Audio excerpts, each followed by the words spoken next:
Good morning, student. Today's we read 7th class, lesson number 10, the medieval period.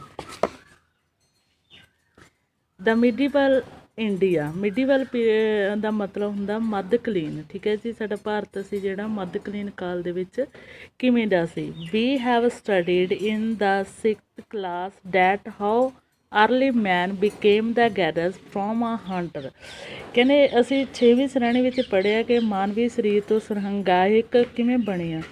ਉਸ how did man started growing the different crops, ਕਿਵੇਂ ਉਹਨੇ ਵੱਖ-ਵੱਖ ਜਿਹੜੀਆਂ ਫਸਲਾਂ ਸੀ ਉਹ ਉਗਾਉਣੀਆਂ ਸ਼ੁਰੂ ਕਰ ਦਿੱਤੀਆਂ। ਹਾਊ ਡਿਡ ਹੀ ਇਸਟੈਬਲਿਸ਼ ਮਹਾਨ ਜਨਪਦਾਂ ਫਰੋਮ ਦਾ ਸਮਾਲ ਟਰਾਈਬਸ, ਕਿਵੇਂ ਉਹਨੇ ਛੋਟੇ-ਛੋਟੇ ਕਬੀਲਿਆਂ ਤੋਂ ਜਿਹੜੇ ਮਹਾਨ ਜਨਪਦ ਸੀ ਉਹ ਸਥਾਪਿਤ ਕੀਤੇ। ਇਨ ਦਾ beginning human beings lived at the banks of rivers, but due to increase in the population and other source of water they started living away from the banks of rivers। ਸ਼ੁਰੂ ਵਿੱਚ ਮਾਨਵ ਸੀ ਜਿਹੜਾ ਉਹ ਨਦੀਆਂ ਦੇ ਕਿਨਾਰਿਆਂ 'ਤੇ ਰਹਿੰਦਾ ਸੀ, ਪਰੰਤੂ ਆਬਾਦੀ ਦੇ ਵਧਣ ਅਤੇ ਪਾਣੀ ਦੇ ਹੋਰ ਸਾਧਨ ਹੋਣ ਕਰਕੇ ਉਹਨਾਂ ਨੇ ਨਦੀਆਂ ਦੇ ਕਿਨਾਰੇ ਤੋਂ ਦੂਰ ਰਹਿਣਾ ਸ਼ੁਰੂ ਕਰ ਦਿੱਤਾ।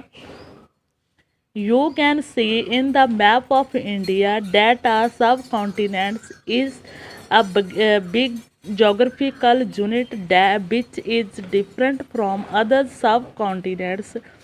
ਕਹਿੰਦੇ ਤੁਸੀਂ ਭਾਰਤੀ ਉਪ ਮਹਾਦੀਪ ਦੇ ਨਕਸ਼ੇ ਵਿੱਚ ਦੇਖ ਸਕਦੇ ਹੋ ਕਿ ਇੱਕ ਉਪ ਮਹਾਦੀਪ ਇੱਕ ਵੱਡੀ ਭੂਗੋਲਿਕ ਇਕਾਈ ਹੈ ਜਿਹੜੀ ਬਾਕੀ ਉਪ ਮਹਾਦੀਪਾਂ ਨਾਲੋਂ ਵੱਖਰੀ ਹੈ। ਉਸ ਤੋਂ ਬਾਅਦ ਹੈ ਜੀ terms used to describe the Indian subcontinent, ਭਾਰਤੀ ਉਪ ਮਹਾਦੀਪ ਦਾ ਵਰਣਨ ਕਰਨ ਲਈ ਰੱਖੇ ਗਏ ਨਾਂ। ਠੀਕ ਹੈ ਜੀ, ਉਹ ਨਾਂ ਮਤਲਬ ਨਾਂ ਜਿਨ੍ਹਾਂ ਨੇ ਉਪ ਮਹਾਦੀਪ ਨੂੰ ਠੀਕ ਹੈ ਉਹ ਕੀਤਾ ਵਰਣਨ ਕੀਤਾ। ਕਹਿੰਦਾ Indian subcontinents comparing the present 6 countries of Pakistan, Afghanistan, Nepal, Bhutan, Bangladesh and India। ਕਹਿੰਦੇ ਭਾਰਤੀ ਉਪ ਮਹਾਦੀਪਾਂ ਨੂੰ ਪੂਰਵ ਕਾਲ ਵਿੱਚ in the past it was known as the Hindustan and Bharat ਵਰਸ਼ਾ। ਕਹਿੰਦੇ ਭਾਰਤੀ ਉਪ ਮਹਾਦੀਪ ਨੂੰ ਪੂਰਵ ਕਾਲ ਦੇ ਵਿੱਚ ਕੀ ਕਿਹਾ ਜਾਂਦਾ ਸੀ, ਹਿੰਦੁਸਤਾਨ ਐਂਡ ਭਾਰਤ ਵਰਸ਼। ਠੀਕ ਹੈ, ਜਿਹਦੇ ਕਹਿੰਦੇ ਵਰਤਮਾਨ ਜਿਹੜੇ 6 ਦੇਸ਼ ਨੇ ਜਿਵੇਂ ਪਾਕਿਸਤਾਨ, ਅਫਗਾਨਿਸਤਾਨ, ਨੇਪਾਲ, ਭੂਟਾਨ, ਬੰਗਲਾਦੇਸ਼ ਅਤੇ ਇੰਡੀਆ ਸ਼ਾਮਿਲ ਸਨ। ਹਾਂਜੀ, ਉਸ ਤੋਂ ਬਾਅਦ ਨੈਕਸਟ ਹੈ ਕਹਿੰਦੇ ਨਿਊ ਐਂਡ ਓਲਡ ਟਰਮਸ। ਠੀਕ ਹੈ, history give the various names to India in different period. ਕਹਿੰਦੇ ਇਤਿਹਾਸ ਨੇ ਭਾਰਤ ਨੂੰ ਭਿੰਨ ਯੁੱਗਾਂ ਵਿੱਚ ਵੱਖ-ਵੱਖ ਨਾਮ ਦਿੱਤੇ। ਵੈਦਿਕ ਕਾਲ ਵਿੱਚ ਇਸ ਨੂੰ ਆਰੀਆ ਵਰਤਾ ਕਿਹਾ ਜਾਂਦਾ ਸੀ। That means the country of Aryans. ਠੀਕ ਹੈ, ਜਿਹੜਾ ਕਿ ਆਰੀਆ ਦਾ ਦੇਸ਼ ਸੀ। ਮਹਾਭਾਰਤ ਅਤੇ ਪੁਰਾਣਾ ਦੇ ਸਮੇਂ ਇਸ ਨੂੰ ਭਾਰਤ ਦੇ ਨਾਂ ਨੂੰ ਭਾਰਤ ਵਰਸ਼ ਕਿਹਾ ਜਾਣ ਲੱਗਾ। ਠੀਕ ਹੈ ਜੀ, ਜਦੋਂ ਕੀ ਸੀ ਮਹਾਭਾਰਤ ਅਤੇ ਪੁਰਾਣ ਦਾ ਸਮਾਂ ਸੀ। ਉਸ ਤੋਂ ਬਾਅਦ ਕਹਿੰਦੇ ਜਿਹੜੇ ਇਰਾਨੀ ਸੀ ਠੀਕ ਹੈ ਉਸ ਨੇ ਇਹਨੂੰ ਹਿੰਦੂ ਦਾ ਨਾਮ ਦਿੱਤਾ ਅਤੇ ਯੂਨਾਨੀਆਂ ਨੇ ਇਸ ਨੂੰ ਇੰਡਸ ਦਾ ਨਾਮ ਦਿੱਤਾ। ਅਤੇ ਬਾਈਬਲ ਦੇ ਵਿੱਚ ਠੀਕ ਹੈ ਇਸ ਨੂੰ ਹੋਡੂ ਸ਼ਬਦ ਦੇ ਨਾਲ ਦੀ ਵਰਤੋਂ ਕੀਤੀ ਗਈ ਸੀ, used for it. When the Buddhism was introduced in China, ਜਦੋਂ ਚੀਨ ਵਿੱਚ ਬੁੱਧ ਧਰਮ ਦਾ ਪ੍ਰਸਾਰ ਹੋਇਆ ਤਾਂ ਚੀਨੀਆਂ ਨੇ ਭਾਰਤ ਨੂੰ ਤਾਈਨ ਚੂ ਨਾਂ ਯੂਜ਼ ਕੀਤਾ। ਆਫਟਰ ਇਸ ਤੋਂ ਬਾਅਦ ਜਦੋਂ ਹਿਊਨ ਸਾਂਗ ਭਾਰਤ ਦੀ ਯਾਤਰਾ 'ਤੇ ਆਇਆ ਸੀ ਤਾਂ ਉਸਨੇ ਇਹਨੂੰ ਇੰਟੂ ਦਾ ਨਾਂ ਦਿੱਤਾ ਜਾਣ ਲੱਗਾ। ਹਾਂਜੀ, ਉਸ ਤੋਂ ਬਾਅਦ ਨੈਕਸਟ ਹੈ ਕਹਿੰਦੇ ਮਾਡਰਨ ਪੀਰੀਅਡ ਸਟਾਰਟ ਕਿਵੇਂ ਹੋਇਆ ਸੀ ਭਾਰਤ ਦੇ ਵਿੱਚ, ਜਾਂ ਜਿਹੜਾ ਮਿਡੀਵਲ ਪੀਰੀਅਡ ਸੀ ਉਹ ਕਦੋਂ ਤੱਕ ਦਾ ਸੀ। The time frame of India, periods of Indian.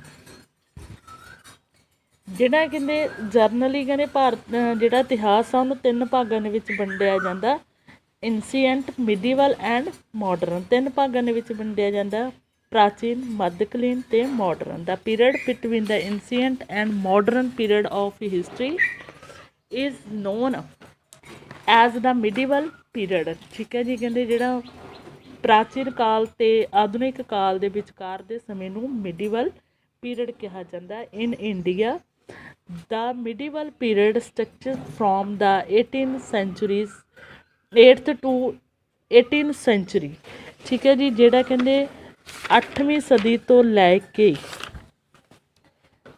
8ਵੀਂ ਸਦੀ ਤੋਂ ਲੈ ਕੇ 18ਵੀਂ ਸਦੀ ਦੇ ਵਿਚਕਾਰਲੇ ਸਮੇਂ ਨੂੰ ਮੱਧਕਾਲੀਨ ਕਾਲ ਕਿਹਾ ਜਾਂਦਾ ਅਤੇ ਭਾਰਤ ਦੀ 8ਵੀਂ ਸਦੀ ਨੂੰ ਪਰਿਵਰਤਨ ਦੀ ਸਦੀ ਮੰਨਿਆ ਜਾਂਦਾ, ਕਿਉਂਕਿ ਉਸ ਸਮੇਂ ਕੀ ਸੀ ਕਹਿੰਦੇ ਵੀ ਜਦੋਂ ਉਹ ਸਟਾਰਟ ਹੋਇਆ, ਠੀਕ ਹੈ, ਤਾਂ ਇੰਡੀਆ ਐਜ਼ ਮੈਨੀ ਚੇਂਜਸ ਇਨ ਸੋਸਾਇਟੀ, ਸਮਾਜ ਭਾਰਤੀ ਸਮਾਜ ਦੇ ਵਿੱਚ ਬਹੁਤ ਚੇਂਜਸ ਹੋਏ।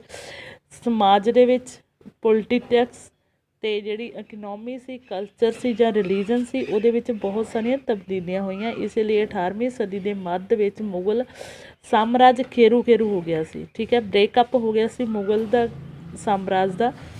And the coming of the Britisher, ਅਤੇ ਅੰਗਰੇਜ਼ਾਂ ਦੇ ਆਉਣ ਦੇ ਨਾਲ into the power at about the middle of the 18th century, ਠੀਕ ਹੈ, ਵਿੱਚ marked end of the medieval period, ਠੀਕ ਹੈ। ਅੰਗਰੇਜ਼ਾਂ ਦੇ ਆਉਣ ਦੇ ਨਾਲ ਜਿਹੜਾ ਸਖਤੀ ਦੇ ਨਾਲ ਮੱਧਕਾਲੀਨ ਕਾਲ ਦਾ ਅੰਤ ਹੋ ਗਿਆ ਸੀ। The medieval period is further divided into the 2 parts, ਕਹਿੰਦੇ ਜਿਹੜਾ ਮੱਧਕਾਲੀਨ ਆ ਉਹਨੂੰ ਵੀ 2 ਭਾਗਾਂ ਵਿੱਚ ਵੰਡਿਆ ਹੋਇਆ, ਮੁੱਢਲਾ ਅਰਲੀ ਮਿਡੀਵਲ ਪੀਰੀਅਡ, ਠੀਕ ਹੈ ਜੀ, ਅਤੇ ਲੈਟਰ ਮਿਡੀਵਲ ਪੀਰੀਅਡ, ਠੀਕ ਹੈ। ਮੁੱਢਲਾ ਮੱਧਕਾਲੀਨ ਕਾਲ ਅਤੇ ਉੱਤਰੀ ਮੱਧਕਾਲੀਨ ਯੁੱਗ ਵਿੱਚ ਵੰਡਿਆ ਹੋਇਆ the period from 8th to beginning of the 13th century, ਠੀਕ ਹੈ। ਜਿਹੜਾ 8ਵੀਂ ਸਦੀ ਤੋਂ 13ਵੀਂ ਸਦੀ ਦੇ ਆਰੰਭਿਕ ਸਮੇਂ ਦਾ ਕਾਲ ਆ ਉਹਨੂੰ ਮੁੱਢਲਾ ਮੰਨਿਆ ਜਾਂਦਾ, ਅਤੇ 13ਵੀਂ ਸਦੀ ਤੋਂ ਲੈ ਕੇ 18ਵੀਂ ਸਦੀ ਤੱਕ ਦੇ ਸਮੇਂ ਨੂੰ ਉੱਤਰ ਮੱਧਕਾਲੀਨ ਕਾਲ ਮੰਨਿਆ ਜਾਂਦਾ।